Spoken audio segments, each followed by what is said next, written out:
오늘 새벽 우리에게 주신 하나님의 말씀은 예레미야 41장입니다. 구약성경 1118면입니다. 제 41장.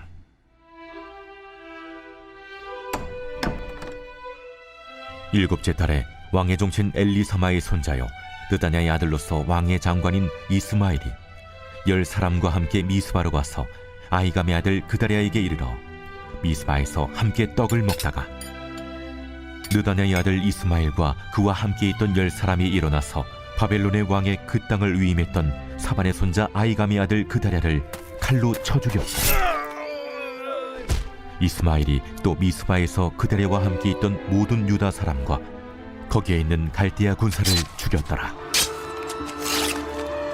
그가 그다랴를 죽인 지 이틀이 되었어도 이를 아는 사람이 없었더라. 그때 사람 80명이 자기들의 수염을 깎고 옷을 찢고 몸에 상처를 내고 손에 소재물과 유향을 가지고 세겜과 실루와 사마리아로부터 와서 여호와의 성전으로 나아가려 한지라. 느다냐의 아들 이스마엘이 그들을 영접하러 미스바에서 나와 울면서 가다가 그들을 만나 아히감의 아들 그다랴에게로 가자. 그들이 성읍 중앙에 이를 때에 느다냐의 아들 이스마엘이 자기와 함께 있던 사람들과 더불어 그들을 죽여 구덩이 가운데에 던지니라. 그 중에 10사람은 이스마엘에게 이르기를 우리가 밀과 보리와 기름과 꿀을 밭에 감추었으니 우리를 죽이지 말라 하니 그가 그치고 그들을 그의 형제와 마찬가지로 죽이지 아니하였더라. 이스마엘이 그다랴에게 속한 사람들을 죽이고 그 시체를 던진 구덩이는 아사왕이 이스라엘의 바하사왕을 두려워하여 봤던 것이라. 느다냐의 아들 이스마엘이 그가 쳐 죽인 사람들의 시체를 거기에 채우고 미스바에 남아있는 왕의 딸들과 모든 백성 곧 사령관 느부사라단이 아히감의 아들 그다랴에게 위임하였던 바 미스바에 남아있는 모든 백성을 이스마엘이 사로잡되 곧 느다냐의 아들 이스마엘이 그들을 사로잡고 암몬 자손에게로 가려고 떠나니라. 가레야의 아들 요하난과 그와 함께 있는 모든 군 지휘관이 느다냐의 아들 이스마엘이 행한 모든 악을 듣고 모든 사람을 데리고 느다냐의 아들 이스마엘과 싸우러 가다가 기브온 큰 물가에서 그를 만나매 이스마엘과 함께 있던 모든 백성이 가레야의 아들 요하난과 그와 함께 있던 모든 군 지휘관을 보고 기뻐한지라. 이에 미스바에서 이스마엘이 사로잡은 그 모든 백성이 돌이켜 가레야의 아들 요하난에게로 돌아가니 느다냐의 아들 이스마엘이 8사람과 함께 요하난을 피하여 암몬 자손에게로 가니라. 가레야의 아들 요하난과 그와 함께 있던 모든 군 지휘관이 느다냐의 아들 이스마엘이 아히감의 아들 그다랴를 죽이고 미스바에서 잡아간 모든 남은 백성 곧 군사와 여자와 유아와 내시를 기브온에서 빼앗아 가지고 돌아와서 애굽으로 가려고 떠나 베들레헴 근처에 있는 게롯 기맘에 머물렀으니 이는 느다냐의 아들 이스마엘이 바벨론의 왕이 그 땅을 위임한 아히감의 아들 그다랴를 죽였으므로 그들이 갈대아 사람을 두려워함이었더라. 오늘 새벽에도 하나님의 은혜와 평강이 함께하기를 축복합니다. 우리가 한 인물에 대한 역사를 쓰는 것을 전기라고 하죠. 스스로 쓰면 자서전이라고 부르고 그를 좀 미화해서 쓰는 것을 위인전, 그를 평가하는 때는 평전이라고 씁니다. 대체적으로 위인전은 좋은 것을 좋은 것으로 미화해서 쓰고 아이들에게 읽히도록 합니다. 그래서 위인전을 보면 잘못했던 잘했던 가능하면 최대한 미화해서 위인전을 씁니다. 근데 이와 달리 평전은 위인전과 다르게 사실에 대해서 정확하게 기록하고 작가의 입장에서 그것을 하나하나 평가를 합니다. 이런 공도 있고 과도 있다라고 하죠. 그래서 위인전을 읽다 보면 모든 것이 미화가 돼서 이 사람은 천사처럼 느껴지지만 똑같은 인물이라도 평전을 읽으면 이 사람은 이런 오류가 있었구나 라고 해서 공과 과를 평가하면서 읽게 됩니다. 근데 우리가 성경을 읽을 때 마치 위인전처럼 이 거룩한 경전이기 때문에 위인전처럼 읽을 때가 많습니다. 한 인물을 보아도 이 사람은 하나님의 사람이니까 무조건 잘할 것이다 하고 덮어놓고 읽는 경우가 있죠. 근데 그렇게 읽는 것도 중요할 때는 있습니다. 그러나 좋은 것을 좋은 것으로 받아들일 때는 장점이 되지만 역사 속에서 일어나는 그 내밀한 수많은 일들, 그것을 다 덮고 무조건 미화만 한다면 그것은 때로는 우리가 배워야 할 일들을 잘못 배우거나 잘못 묵상하는 겁니다. 예를 들어 솔로몬 그러면 솔로몬은 다들 위대한 왕으로 칭송을 합니다. 이스라엘 백성들이 다시 솔로몬의 시대 혹은 다윗의 시대를 재건하고 싶어 하죠. 부국강병을 만들고 성전을 만들었던 위대한 왕이기 때문에 또 지혜도 뛰어났고 지식도 뛰어났고 모든 것을 미화할 수 있습니다. 그러나 그의 일생 후기를 보면 하나님께서 금했던 이방 나라에서 왕비를 데려오거나 후궁을 데려오면서 결국 그 일들에 대한 죗값을 그가 받게 됩니다. 솔로몬이 제일 잘못한 마지막의 패착들은 바로 그런 이방 나라에서 여인들을 데려오는 거였죠. 결국 그가 받아야 될 죗값을 받기보다는 내가 너와 약속했으니 하나님께서 너는 보호하겠다. 그 결과 나라가 갈라지는 아주 힘든 상황이 솔로몬 이후부터 펼쳐집니다. 따라서 솔로몬을 우리가 평가한다면 이 후기의 솔로몬은 이거 잘못됐구나 하는 것을 우리가 반면교사 삼아야지 솔로몬은 무조건 잘못돼서 그쯤이야 괜찮겠지라고 덮고 읽는다면 잘못 적용하는 겁니다. 오늘 말씀은 바로 이제 이런 비참한 역사들이 계속 일어나고 있는데요.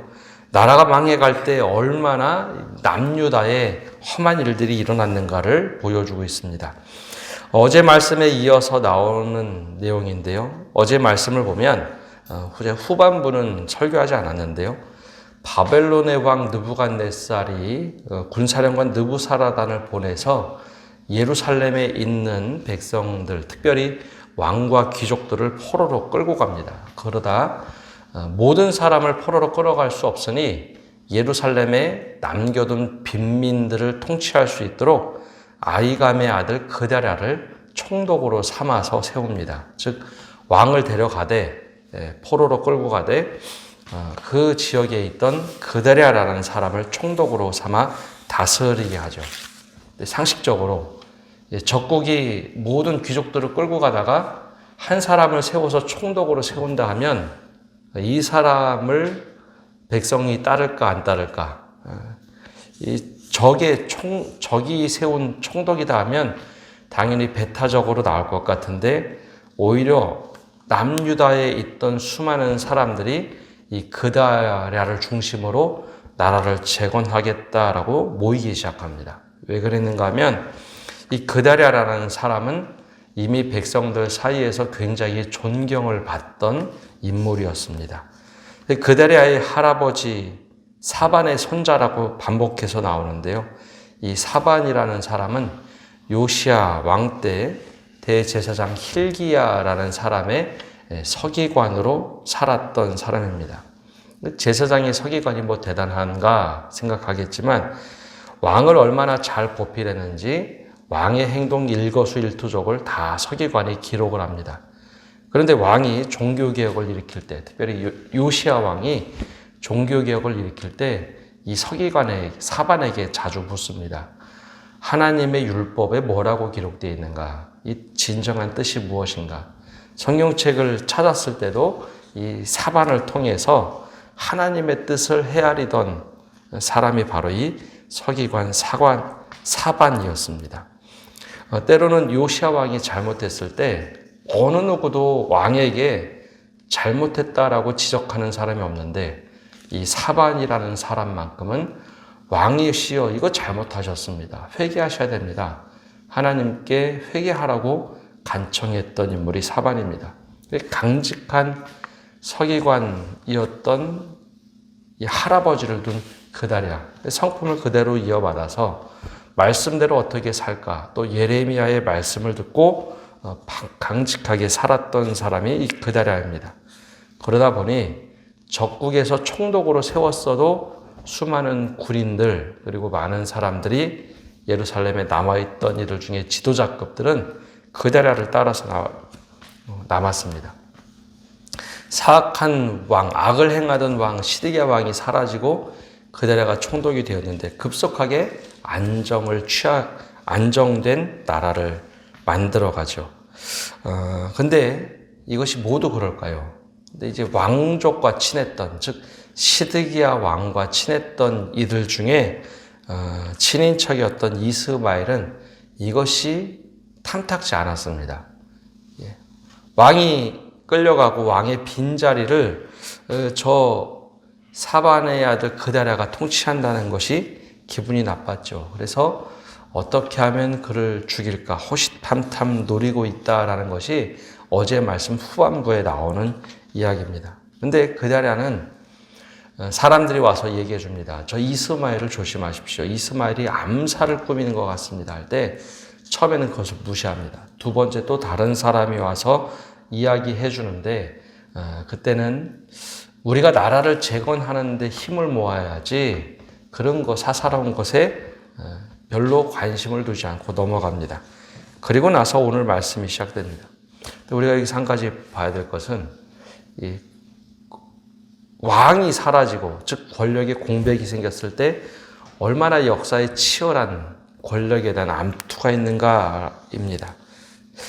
그러자 이스마엘 오늘 말씀이 딱 시작되자마자 이스마엘이 왕의 장관인 이스마엘이 10명의 사람을 데리고 그랴랴를 찾아옵니다. 아마 화친을 맺자 내가 도와주겠다라는 말을 했겠죠. 미스바라는 광장에서 사람들이 늘 모여 있었는데 거기서 떡을 먹다가라고 하는데 아마 식사를 함께 하려고 했던 것 같습니다. 그러다 2절에 보면 갑자기 이런 일이 벌어집니다. 느다냐의 아들 이스마엘과 그와 함께 있던 10사람이 일어나서 바벨론의 왕이 그 땅을 위임했던 사반의 손자 아이감의 아들 그랴랴를 칼로 쳐 죽였고, 왕의 친인척답게 왕의 군사령관답게 그다랴를 죽이려고 호시탐탐 노리던 이스마엘에게 중요했던 것은 나라가 중요하지 않고 권력이 제일 중요했던 사람입니다. 나중에 보면 나오겠지만요.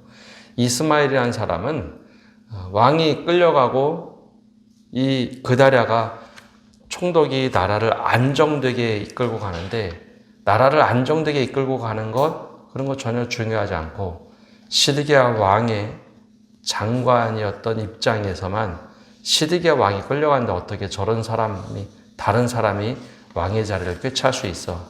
저 사람을 끄집어내야지. 그 관점만 있었습니다. 통치 철학도 국정에 대한 철학도 신학도 신앙도 아무것도 없고 백성도 안중에도 없고 저 자리만 취하면 되겠다라고 생각했던 사람입니다. 그래서 그다랴를 암살하게 되죠. 그리고 나서 가만히 있으면 안 되겠다 싶으니 미스바에 함께 있던 그다랴를 따르던 군인들 그리고 유다 사람들 그리고 갈대아 군인까지 모두 죽입니다. 근데 이 과정에서 이스마엘은 누구를 끌어들이는가 하면 암몬 군대를 끌어들입니다. 암몬은 오랫동안 이스라엘을 괴롭혔던 나라로 암몬과는 그렇게 가까운 관계가 아닙니다. 롯의 후예들, 암몬이라는 나라는 원래 그런 민족이었죠. 그런데 이 암몬 사람들을 끌어들여서 이런 일들을 벌입니다. 그러자 이제 조금 더 이 일을 은폐하기 위해서 모두에게 비밀로 붙입니다. 즉 미스바 광장에 있던 모든 사람들을 다 죽이고 비밀에 붙이죠. 근데 이틀이 지났을 무렵에 사람들이 절기를 지키기 위해서 아마 이때 절기는 어떤 절기인지는 잘 모르겠으나 자기 스스로 고행을 하던 절기가 되었던 것 같습니다. 많은 사람들이 손에 소재물과 유향을 가지고 수염도 깎고 옷을 찢고 몸에 상처를 내고 절기를 지키기 위해서 실로와 사마리아에서 여호와의 성전으로 나아가다가 미스바를 지나가게 되죠. 그러자 이 사람들이 성전에 오게 되면 이 그다랴를 죽인 것이 폭로가 될 것 같자 먼저 이 이스마엘은 울면서 쇼를 합니다. 쇼를 하면서 잘 오셨다라고 하면서 그다랴에게 먼저 가서 안부를 묻자라고 이 80명을 끌고 가죠. 그리고 나서 그 자리에서 또 이 80명까지 다 죽이고 구덩이에 넣습니다. 근데 몇 명의 사람들이 제발 좀 살려달라. 우리 이렇게 재물을 가지고 하나님께 예배드리러 가는데 그것 또한 탈취를 하죠. 이게 바로 이제 이스마엘이 행했던 일입니다. 이제 어느 정도 대세를 잡았다 싶으니 이스마엘이라는 사람은 예루살렘에 있던 남은 사람들을 포로처럼 자기가 통치하면서 어디로 데려가는가? 오늘 말씀을 보면 10절에 이렇게 말씀이 기록되어 있습니다. 미스바에 남아있는 왕의 딸들과 모든 백성 곧 사령관 느부사라단이 아히감의 아들 그다랴에게 위임하였던 바 미스바에 남아있던 모든 백성을 이스마엘이 사로잡되 곧 느다냐의 아들 이스마엘이 그들을 사로잡고 암몬 자손에게로 가려고 떠나니라. 원래 예루살렘에 남아서 살기를 원했던 사람들을 거기에 두지 않고 암몬 자손에게 데려가서 그들 밑으로 넣으려고 한 겁니다. 그러니까 이스마엘이라는 사람은 권력만 중요하지 백성도 나라도 중요하지 않던 사람입니다. 근데 이런 일이 일어나더라는 거죠. 이게 하나님의 백성이라고 하는 유다에서 남유다에서 일어났던 일입니다. 왕이 사라지자 별의별 일이 다 일어납니다. 그러자 원래 그다랴를 따르던 요하난이라는 사람과 군지관이 이런 소식을 듣고 이스마엘을 추격해 들어갑니다. 그리고 그가 데려갔던 포로처럼 데려갔던 모든 사람들을 다 풀어내죠. 근데 여기서도 참 이상한 일이 벌어집니다. 요하난이 가서 그들을 포로처럼 끌려갔던 사람들, 즉 암몬에게 끌려갔던 사람들을 다시 데리고 예루살렘으로 왔다면 예루살렘에서 살아야 하는데 그렇게 하지 못하고 오늘 말씀을 보면 17절에 이렇게 나옵니다. 애굽으로 가려고 떠나 베들레헴 근처에 있는 게롯 기맘에 머물렀으니 그들이 또 예루살렘에 머물지도 못하고 애굽으로 도망가려고 합니다. 그 이유를 18절에 이렇게 말합니다. 이는 느다냐의 아들 이스마엘이 바벨론의 왕이 그 땅을 위임한 아히감의 아들 그다랴를 죽였으므로 그들이 갈대아 사람을 두려워함이었더라. 너희가 우리가 세운 총독을 죽여 너희들 다 몹쓸 인간들이구나. 와서 다 죽일까 봐 예루살렘에 남아있지 못하고 애굽으로 도망가려고 채비를 합니다. 오늘 말씀을 보면 얼마나 하나님이 없는 상태를 만들었는지 말씀에 나옵니다. 왕이 공석에 대해서 그다랴를 중심으로 나라를 재건하면 참 그래도 괜찮겠는데 스스로 권력의 욕심에 사로잡힌 이스마엘은 그것을 보지 못합니다. 나라가 어떻게 되든 백성이 어떻게 되든 권력만 찾으면 되고 거기서 반작용으로 요하나는 그나마 백성들을 헤아리려고 백성들을 다시 예루살렘으로 데려오지만 이제는 바벨론이 무서운 겁니다. 그래서 하나님께서 예언하기를 예루살렘에 남아있는 자들은 심하게 핍박을 받을 것이다. 오히려 바벨론으로 끌려간 포로들은 믿음을 지킬 테지만 나의 보호 아래서 믿음을 지킬 테지만 예루살렘에 남아있는 이들은 심히 황폐하게 될 것이다. 다 끌려갈 것이다. 이게 도대체 무슨 말인지 몰랐는데 스스로 자중질환 속에서 몰락하게 되는 모습을 보여주고 있습니다. 이게 말씀을 보면서 하나님의 백성이니까 괜찮겠지 그게 아니라 혹시 우리에게도 이런 모습은 있지 않는가?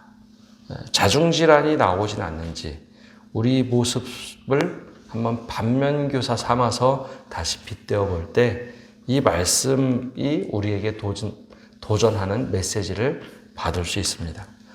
그래서 나라가 그냥 무너지는 것이 아니라 왕과 귀족만 사라진 것이 아니라 스스로 어떻게 하면 다시 새롭게 일어날 수 있을까라는 그러한 씨앗들도 새싹들도 다 스스로 꺾어버리는 남유다의 마지막 모습이 있다는 겁니다. 우리가 이 모습을 보면서 우리 신앙의 모습 속에 이런 일들이 일어나지 않도록 기도해야 합니다. 더 나아가서 정말 이 나라를 위했던 그다랴, 그와 이스마엘이 얼마나 달랐는지, 그다랴는 철저하게 하나님 중심, 그리고 백성 중심, 어떻게 하면 나라를 세울까? 정반대로 이스마엘이라는 사람은 어떻게 하면 권력을 취할까? 그 일들이 우리 앞에 펼쳐졌을 때 지혜롭게 분별할 수 있는 눈을 달라고 기도하시는 성도 여러분 되시기를 바랍니다. 기도하겠습니다. 하나님, 오늘도 저희가 주님 앞에 나와 기도하며 나갑니다. 남유다의 마지막 역사를 볼 때 하나님, 우리에게 수없이 많은 역사의 파편들과 사실들을 보여주실 때 우리가 어떻게 이해하고 배워야 할지 지혜를 주시고 믿음을 더하여 주옵소서. 나라가 망해가는 모습들이 단지 성경에만 나온 것이 아니라 수많은 우리 현실 역사에 나타날 때 정말 하나님께서 원하시는 바가 무엇인지, 선한 뜻을 가지고 있는 사람이 누구인지 우리가 현실 정치를 보면서도 기도하며 분별할 수 있는 눈을 주시고, 또 이 일들이 교회 안에서도 정말 하나님의 뜻을 어떻게 이루고자 하는 사람이 누구인지 분별할 수 있는 눈과 믿음을 허락하여 주옵소서. 그리하여 위기의 상황에 처했을 때 정말 하나님의 뜻이 무엇인지 분별하는 사람들, 즉 남은 자들이 다시 한번 재건할 수 있는 일들을 주님께서 허락하고 준비시켜 주옵소서. 오늘 한 달도 주님께 모든 것 맡겨드리며 예수님의 이름으로 기도합니다. 아멘.